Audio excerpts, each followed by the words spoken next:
आज ही से जीवन के हर पल का आनंद उठा लो, आज ही से मन की एक नई शांति पालो। समय आ गया बदलने का, समय आ गया कुछ करने का, अब उठा लो आनंद प्रतिदिन के जीवन का।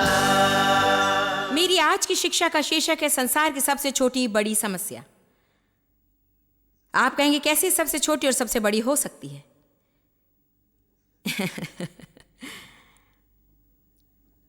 याकूब ने अपनी किताब में 5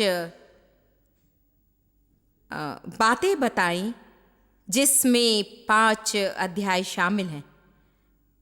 ऐसे चिन्ह जो हमें बताएंगे कि हम आत्मिक परिपक्वता में कहाँ है। पहली बात जिसके विषय में वो बताता है, हम इसके लिए उसमें से होकर जाएंगे। निकालिए याकूब 1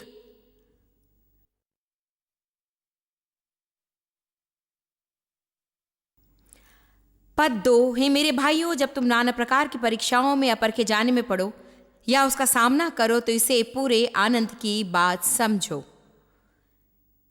ये जानकर और निश्चित होकर कि परीक्षा और तुम्हारे विश्वास के परखे जाने से धीरज और डटे रहना और संयम उत्पन्न होता है। परंतु धीरज और डटे रहना और संयम को अपना काम पूरा करने दो कि तुम पूरे और सिद्ध हो जाओ और पूरी उन्नति पाओ और तुम में किसी बात की घटी न रहे। तो वो कहता है कि यदि हम उस जगह पहुंच जाए जहां परीक्षाओं में धीरज धर कर रहें तो हम पूरी उन्नति पाए व्यक्ति हैं जो आत्मिक परिपक्व है। आप में से कितने लोगों को धीरज के क्षेत्र में बढ़ना है? जब हम चाहते हैं कि बातें हमारी तरह से काम करें और वैसा नहीं होता तो हम क्रोधित हो जाते हैं। हमारे लिए कठिन हो जाता है कि हम उस पर अधिकार ना करें और उन बातों को हमारे हाथों में ना ले और परमेश्वर की बाट जो हैं और परमेश्वर को अपने तरीके से काम करने दें। इसलिए पहली बात, हम उसके विषय में फिर से बात नहीं करेंगे। दूसरी बात याकूब 1:22, परंतु परमेश्वर के वचन को करने वाले बनो, संदेश का पालन करो और केवल सुनने वाले ना बनो, अपने आप को धोखा ना दो, सत्य के विरुद्ध में सोचकर धोखा ना दो। ये मेरे लिए एक महत्वपूर्ण शिक्षा है जिस पर मैंने प्रचार किया और इस श्रृंखला में बताया। मैं इसके विषय में बस सोचती रही। ये सोचना हमें खुद को धोखा देना कितना आसान है, क्योंकि हमने वचन सुना है कि हम आत्मिक हैं। परंतु वो कहता है जो कुछ तुमने सुना है यदि तुम उसे करने वाले नहीं तो तुम धोखा खाए हो। कितने लोग कहते हैं मैं जानता हूं हमें अपने शत्रु को क्षमा करना चाहिए, परंतु जानता हूं कि मुझे क्रोधित नहीं होना चाहिए, परंतु मैं जानता हूं मुझे विश्वास का कदम लेना चाहिए, परंतु। तो ऐसी बहुत सी बातें जिसे हम जानते हैं, परंतु कुछ बातें जानने से आपकी बहुत सहायता नहीं होगी। हम उसे करने में आशीषित हैं। मैं आपको अभी कई वचनों तक ले जा सकती हूं और मैं ज्यादा समय नहीं लगाऊंगी। उनमें से एक है यूहन्ना 13:17, जहां यीशु ने कहा यदि तुम इसे करोगे तो तुम आशीषित होगे। वो वहां बता रहे थे कि वे वहां अपने चेलों के पैर धो रहे थे और वो वहां बता रहे थे कि सेवक होना और लोगों के लिए आशीष होना और नम्रता का जीवन जीना और दूसरों के लिए कुछ करने की इच्छा के विषय उसने कहा यदि तुम ये करोगे। मैंने उदाहरण के रूप में किया, यदि तुम इन बातों को करो तो तुम आशीषित होगे। हम कुछ सुन रहे हैं इसलिए हम आशीषित नहीं होंगे। ओ मेरा मतलब इसे सुनना तो आशीष है क्योंकि हमारी आत्मा गवाही देती कि यह सत्य है, परंतु सच्ची आशीष तो इसे करने में आती है, वचन को करने में। देखिए, परमेश्वर पूरे दिन भर हमारे हृदय में बातें डालते रहते हैं। परमेश्वर हमारे हृदय में वो बातें डालते हैं जिसे हम कर सकते हैं। वो आशीष का मार्ग है, परंतु हमें पवित्र आत्मा के प्रति जागरूक रहना सीखना है और हमें रुकना है। जहां हमें जाना है, हमारी बातों को करने की कोशिश में जल्दबाजी नहीं करनी है, परंतु हमें रुकना है। मुझे वो वचन पसंद है जो कहता है और यीशु रुका। वो अपने रास्ते से जा रहा था और एक स्त्री पुकारने लगी या एक अंधा व्यक्ति पुकारने लगा और यीशु रुक गया। जो वो कर रहा था उसे छोड़कर उनकी सेवा की। मैं आपके साथ बांट रही हूं अपने विषय घमंड के लिए नहीं, क्योंकि कई बार मैं इन बातों को करना पसंद नहीं करती, परंतु प्रचार के लिए मुझे हमेशा उदाहरण चाहिए और ये तो ताजा है। मैं विश्वास करती हूं कि आत्मिक परिपक्वता को प्रकट करने वाली बात स्पष्ट रीति से याकूब 1:27 में दिखती है। हमारे परमेश्वर और पिता के निकट शुद्ध और निर्मल भक्ति, धार्मिक काम जो बाहर प्रकट होते हैं, ये है कि अनाथों और विधवाओं के क्लेश में उनकी सुधि लें। सामान्यतः हम इसे सरल बनाकर कह सकते हैं, सच्चा धर्म, सच्ची आत्मिकता और आत्मिक परिपक्वता यहां दिखती है कि क्या हम लोगों की मदद करते हैं। सभी जगहों पर लोग हैं। क्या आप इसे समझ गए? कोई ये न कहे कि मुझे कोई मौका नहीं मिला, क्योंकि जहां कहीं आप जाते हैं वहां लोग हैं। यहां शायद सैकड़ों लोग होंगे जिनके पास पैसे नहीं होंगे कि वे बाहर उस टेप टेबल के पास जाएं और टेप्स का एक सेट या फिर एक किताब खरीदें। शायद यहां आने के लिए उन्हें अपना सब कुछ व्यय करना पड़ा। आप में से अनेक ऐसे हैं जो बाहर जाकर जो चाहे वो खरीद सकते हैं। लोगों को क्या करना चाहिए कि केवल वे अपने लिए सब कुछ ना करें, परंतु दूसरों के लिए भी कुछ करें। आमीन। आप कहेंगे, मैं कैसे जानूंगा कि कौन खरीद सकता है और कौन नहीं? देखिए, प्रश्न पूछिए। मैं हर समय प्रश्न पूछती हूं। यदि आप आशीष होना चाहते हैं तो सभा खत्म होने के बाद बाहर जाएं और टेबल के पास रहें, और जो लोग देख रहे हैं उनसे आप कहें कि आपको किस चीज की जरूरत है। इसे कहने में ज्यादा समय नहीं लगेगा कि मैं अभी कुछ नहीं खरीद सकता, परंतु जब मैं खरीद सकूंगा तब ये खरीदूंगा। आप उन्हें खरीद कर दे सकते हैं और आशीष पा सकते हैं। आमीन। आज सुबह हम अपना होटल छोड़ रहे थे और वहां एक स्पेनिश स्त्री होटल की सफाई कर रही थी और वो थकी हुई दिख रही थी, थकी हुई और कमजोर दिख रही थी। वो इंग्लिश नहीं जानती थी, मैं स्पेनिश नहीं जानती थी, तो हम ज्यादा बात नहीं कर सके। लेकिन मेरे पास मेरी सारी किताबें थी। हम कुछ मिनट देर से चल रहे थे। हम होटल से बाहर आने की कोशिश में थे। मेरे हाथ किताबों से भरे थे। कोई और सामान की बहुत बैग उठाया था और मेरे पास मेरा पर्स भी था। हम अपने रास्ते पर थे और मैंने उसे देखकर सोचा कि वो स्त्री मेरे समान आशीषित नहीं है।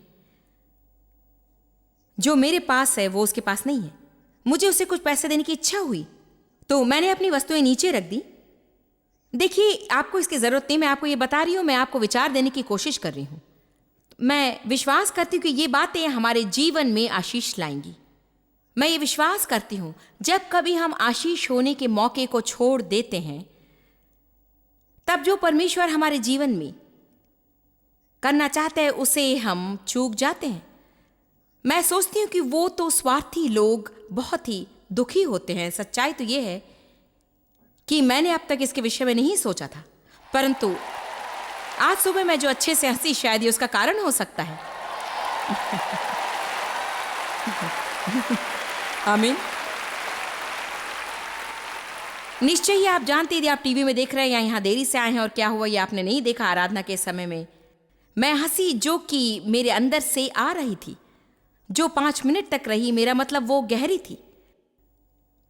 मुझे नहीं मालूम कि इसके पहले मैं इतनी गहराई से कितनी बार हंसी। मैंने पूरी रीति से ताजगी महसूस की। तो देखिए, शायद यदि मैं नहीं रुकी होती, शायद यदि मेरी बातों को कहते रहती, तो शायद मैं वो उमड़ता हुआ आनंद खो बैठती। मैं रुक गई और मेरे पर्स में से मैंने कुछ पैसे निकाल कर उसे देते हुए कहा कि मैं चाहती हूं कि तुम जान जाओ कि यीशु तुमसे प्रेम करता है। और उसने कुछ कहा, मैं वो समझ नहीं सकी। फिर उसने कहा एडियोस, और मैं जानती थी उसका अर्थ क्या होता है, तो मैंने कहा एडियोस, हालेलुया, और मैं चली गई।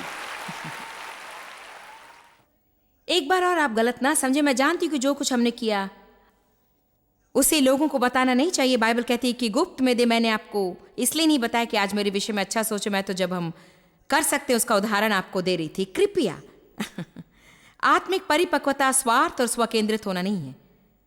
आत्मिक परिपक्वता आशीष होने के लिए मार्ग ढूंढती है। आमीन। ठीक है, तो परिपक्व मनुष्य परीक्षा में धीरज धरता है, वो वचन को करने वाला है।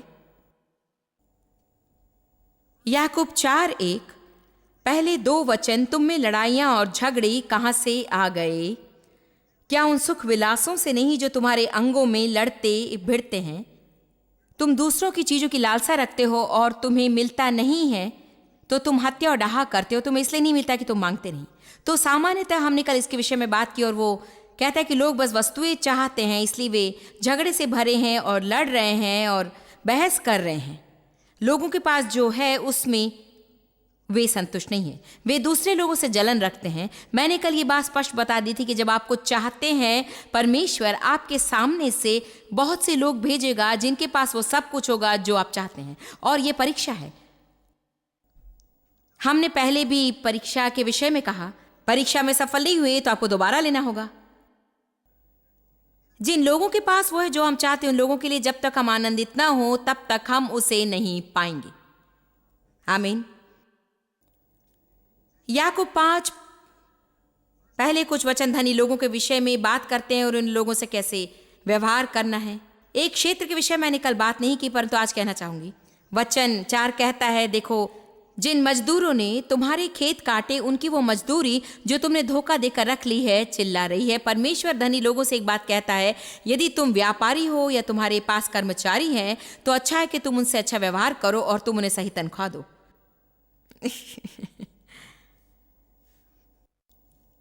बाइबल में और भी जगह है जहां वो कहती है, यदि तुम्हारे घर में नौकर हो तो तुम उनसे अच्छा व्यवहार करो, उनसे आदर का व्यवहार करो और उनके लिए आशीष हो जाओ। एक और बात जिसे करने की कोशिश हम सेवकाई में करते हैं, हम कोशिश करते हैं कि हम काम के बदले में सही वेतन दें और हम ये निश्चित करना चाहते हैं कि वे लोगों को सही वेतन दे रहे हैं और उन्हें अच्छे लाभ दे रहे हैं। मैं विश्वास नहीं करती हूँ कि यदि मैं अच्छे से जीऊँ और मेरे साथ काम करने वाले नहीं तो प्रभु को ये अच्छा नहीं लगेगा। आमीन। यदि व्यापारी हैं तो आपको शायद जाकर हर एक को $2 प्रति घंटे के रूप में बढ़ोतरी देनी होगी। ये शायद आपके आनंद को बढ़ाएगा और ये शायद आपके अभिषेक को बढ़ाएगा और आपके लिए संपन्नता का नया द्वार खोलेगा। इसके लिए तो कोई तालियां नहीं बजा रहा है और शायद यहां पर कोई व्यापारी नहीं आया है, परंतु ये ठीक है, बहुत से व्यापारी ये टीवी पर देख रहे होंगे। मैं तो आपसे कह रही हूं, अपने लोगों से सही व्यवहार करें, लोगों से अच्छा व्यवहार करें, उन्हें अच्छे लाभ दें। आप जैसे चाहते कि लोग आपसे व्यवहार करें वैसे आप उनसे करें और परमेश्वर आपके जीवन में आशीष का द्वार खोलेगा जो सामर्थी नदी के समान होगा। आमीन।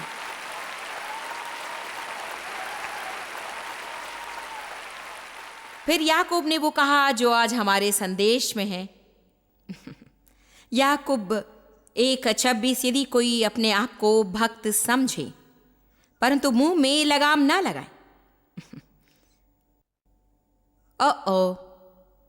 हम वहां हैं कि नहीं?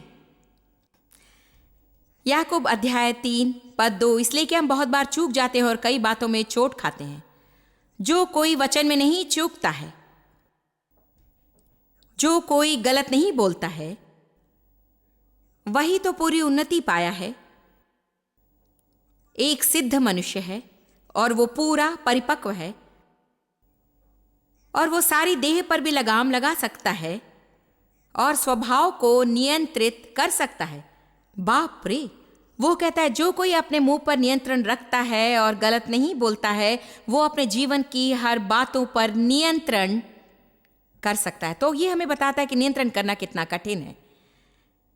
आप में से कितने इस पर सहमत हैं? हम यहाँ एक वचन पढ़ेंगे जो कहता है नहीं, मनुष्य जीव को नियंत्रित कर सकता है। हमें प्रभु को पुकारना है, हम इसे अपने आप नहीं कर सकते हैं। वो अपने शरीर पर नियंत्रण रखने योग्य है।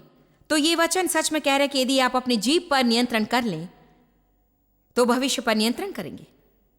मैं ये नहीं कह रही कि हम परमेश्वर पर नियंत्रण कर सकते हैं। परमेश्वर के पास हर व्यक्ति के भविष्य के लिए अच्छी योजना है और मैं सोचती हूँ कि हमें से बहुत से लोग परमेश्वर की योजना को अपने ही मुंह से मार देते हैं। अपने ही मुंह से अपने जीवन में परमेश्वर की योजना को न मारें।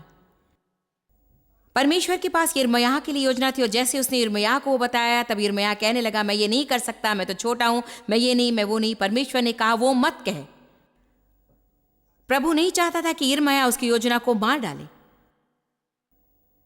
जो हम कहते वो परमेश्वर की योजना में सहायक होना चाहिए, परमेश्वर की योजना को मारना नहीं चाहिए। यदि आप सुबह निराशा महसूस करते हैं परंतु आप आनंद महसूस करना चाहते हैं तो ये न कहें मैं निराश हूं, कहें मेरे पास आनंद है, वो मेरे अंदर है और वो बाहर आ रहा है।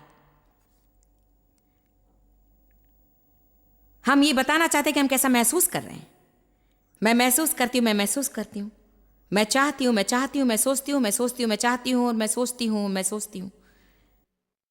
यही तो वो बात है जो हम दूसरों से अधिक बोलते हैं। हम क्या सोचते हैं, हमें क्या चाहिए और हम क्या महसूस करते हैं, हमें परमेश्वर क्या कहते हैं उसके विषय में बातें करना है।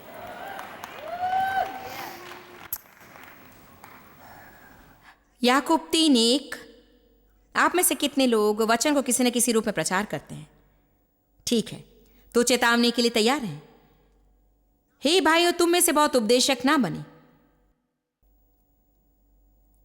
क्योंकि जानते हो कि हम उपदेशक और भी दोषी ठहरेंगे। हमारा न्याय ऊंचे स्तर से और दूसरे लोगों से भी अधिक ऊंचे स्तर से होगा।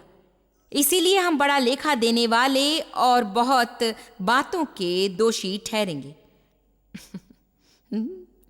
वो कह रहे यदि आप वचन प्रचार करेंगे तो आपकी दुगनी जिम्मेदारी होती है कि रविवार को आपके मुंह से वचन निकले और सोमवार को आप शत्रु की ओर से बोलने वाले ना हो। मैं इसे गंभीरता से लेती हूं। प्रभु ने मुझे दिखाया कि यदि मैं पूरे हफ्ते अपना मुंह भक्तिहीन बातों के लिए उपयोग करूं तो यह अपेक्षा ना करूं कि जब मैं पलपिट पर आऊंगी तो अभिषेक होगा। यह महत्वपूर्ण है जो डेव और मैं कहते हैं। अगुवेपन में बड़ी जिम्मेदारी होती है। यह हर एक विश्वासी के लिए बड़ा महत्वपूर्ण है। मैं उस भाग को कहने जा रही हूं जो यीशु ने कहा था जब याकूब और यूहन्ना में से एक उसके दाहिने हाथ और एक उसके बाएं हाथ बैठना चाहता था। तब यीशु ने कहा, तुम नहीं जानते कि क्या मांगते हो। जो प्याला मैं पीने जा रहा हूं क्या तुम उसे पियोगे? ये उसे अलग रीति से कहना है। इसके पहले कि आप प्रभु से कहें कि आप वचन सिखाना चाहते हैं तो पहले निश्चित कर लें कि आप शुद्ध मुंह रखने के लिए, दाम चुकाने के लिए तैयार हैं। याकूब 3 वचन 4 से 10 तक वो हमें उन समस्याओं की गंभीरता बताता है जो अनुशासनहीन जीभ के द्वारा आती है। हम अपने वश में करने के लिए घोड़े के मुंह में लगाम लगाते हैं तो हम उसकी सारी देह को भी फेर सकते हैं। अब मैंने कभी भी घोड़े की देखभाल नहीं की है, परंतु मैं सोचती हूँ, मैं इतना तो जानती हूँ कि वे घोड़े के मुंह में कुछ रखते हैं जिसे लगाम कहते हैं। मैं अनुमान लगाती हूँ कि वो तो धातु का छोटा सा टुकड़ा है और उसे थोड़ा सा इधर या उधर खींचने के द्वारा घोड़ा उसी बाजू में जाएगा या इस तरफ जाएगा। तो यहां वो कह रहा है कि हमारा मुंह हमारी दिशा दर्शाता है। जहाज यद्यपि ऐसे बड़े होते हैं और प्रचंड वायु से चला जाते हैं तो भी एक छोटी सी पतवार के द्वारा माँ जी की इच्छा के अनुसार घुमाए जाते हैं। वो कहता है जीभ छोटा सा अंग है परंतु वो आपके जीवन को दिशा देता है। आपको इसे गंभीरता से लेना है। मैं चिंता नहीं करती कि आपने मुंह के बारे में कितने संदेश सुने हैं। आज आप ऐसा व्यवहार करें कि आपने एक भी नहीं सुना। मैं चाहती हूं कि आप अपने कानों से सुने और आत्मा के कानों से सुने। वो क्या कहता है कि मेरा मुंह मेरे जीवन को निश्चित करता है। परमेश्वर के पास की योजनाओं को मेरा मुंह मार सकता है या परमेश्वर के पास की योजनाओं के साथ मेरा मुंह सहभागी हो सकता है। उसने उदाहरण दिए हैं। घोड़ा एक बड़ा प्राणी है परंतु उसके मुंह का छोटे से धातु का टुकड़ा उसे दिशा देता है। जहाज एक बड़ा पात्र है परंतु वो पूरा बड़ा जहाज एक स्टीयरिंग व्हील के द्वारा मोड़ा जा सकता है, जो कि जहाज की तुलना में एक छोटा सा भाग है। ठीक उसी तरह हमारे शरीर की तुलना में जीभ तो सबसे छोटा अंग है परंतु फिर भी वो सबसे बड़ी समस्या है। क्या आज मैं आपसे बिना खेद के कह सकती हूं कि मेरा मुंह और आपका मुंह ही तो हमारी सबसे बड़ी समस्या है।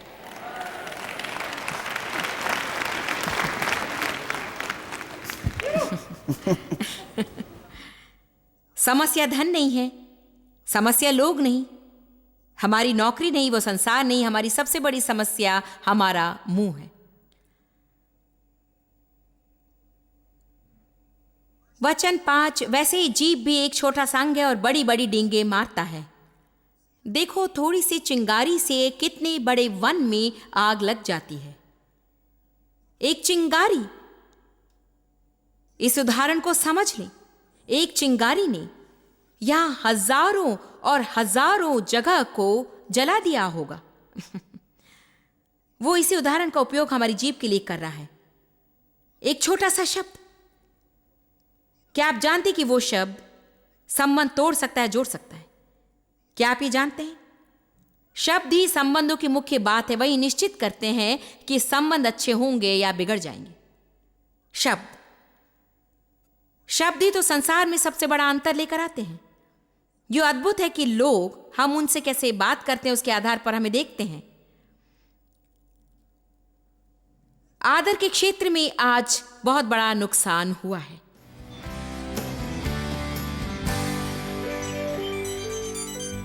हम परीक्षा पर खजाना और जांचे जाने से होकर जाते हैं।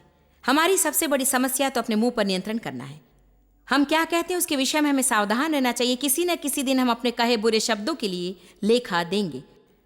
हमें हमारे मन में ठान लेना है कि यदि ये कुछ अच्छा उत्पन्न नहीं करेगा तो हम इसे नहीं कहेंगे। आप जानते कि कहना आसान है परंतु करना कठिन। मैं स्पष्ट रीति से हिम्मत के साथ कई बार का कठिन प्रश्न पूछना चाहती हूं। क्या आप जानते कि आप अपना अनंत काल कहां बिताएंगे? यदि यीशु आज वापस आ गए तो क्या आप जानते हैं कि आप स्वर्ग में जाएंगे और उसके साथ अनंत काल बिताएंगे? क्या आप सोचते हैं कि आप अंत में कहां जाएंगे? बाइबल कहती कि हमारे पास उद्धार की शाश्वती है। हमारे पास शाश्वती हो सकती कि हमारे नाम मेमने की जीवन की पुस्तक में लिखा गया है। क्या आप जानते थे कि यीशु आपके लिए मरे, कि उसने आपके सभी पापों के लिए दाम चुकाया? उसने आपके लिए अपना लहू बहाया। एक पापी के रूप में आपका जो दंड था वो उसने लिया। हाँ, एक पापी के रूप में। हम सब ने पाप किया और परमेश्वर की महिमा से रहित है, परंतु उद्धार सभी लोगों के लिए उपलब्ध किया गया है। क्या आज आपको मित्र चाहिए? क्या आपको भविष्य चाहिए? क्या आपको आपके पापों की क्षमा चाहिए? मैं चाहती हूं कि अपने हृदय की गहराई से गंभीरता पूर्वक ये प्रार्थना मेरे साथ करें, और जब आप इसे करें मैं चाहती हूं कि स्क्रीन के नंबर पर फोन करें।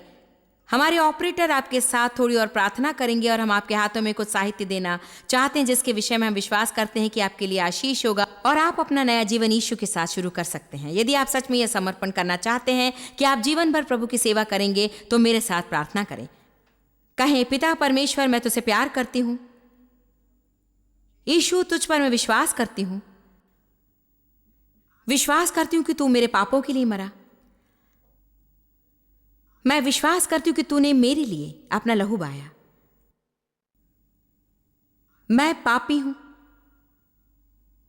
मेरे पापों को क्षमा कर। मुझे तेरी जरूरत है यीशु। मेरे हृदय में आ इसी वक्त। मैं अपने आप को आपको सौंपती हूं। जैसे मैं हूं वैसे मुझे ले, और जैसा आप मुझे बनाना चाहते हैं वैसे मुझे बना। मेरा विश्वास है कि मैंने उद्धार पाया। मैं स्वर्ग के रास्ते पर हूं। मैं आपकी महिमा के लिए जीना चाहती हूं और यात्रा का आनंद लेना चाहती हूं। आमीन। प्रभु की स्तुति हो।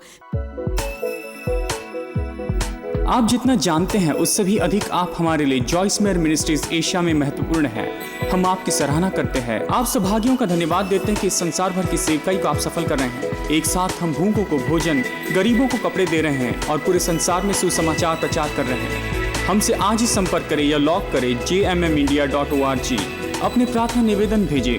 हमारे स्रोत के विषय जानें, जॉइस की सभाओं के विषय जानें, और जैसे हम पूरे संसार में मसीह के प्रेम को बांटते हैं तो आप हमारे साथ सहभागी हो जाएं।